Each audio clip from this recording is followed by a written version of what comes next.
Dear Father,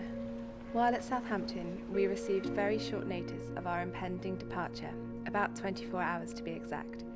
We marched down to the docks in the pouring rain, about 8 o'clock on Wednesday the 15th of December, and boarded the Aquitania about midday. The next morning at 6 o'clock, we commenced our voyage to Lemnos, and a most enjoyable trip it proved to be.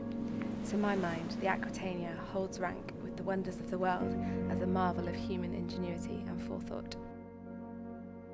So these are the diaries of my great-grandfather, Alfred Ward. He was a private in the Royal Army Medical Corps in World War I, and he sailed from Southampton on the Aquitania to Lemnos and then on to Gallipoli towards the end of the Gallipoli campaign, and from there he went into Africa and he spent the rest of World War I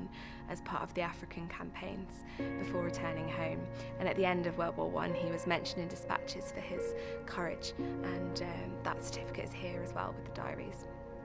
My granddad Frank was really seriously injured at Antwerp Station during a bombing raid, but due to the amazing experimental medical care he received, he was returned to full health and went back to the war.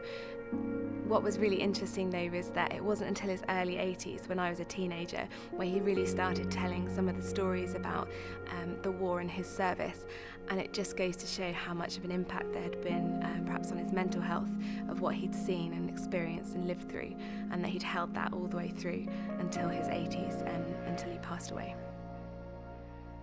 The whole scene being such a waste of confusion and wrath that one may well be tempted to such efforts of imagination as to picture chaos infinite,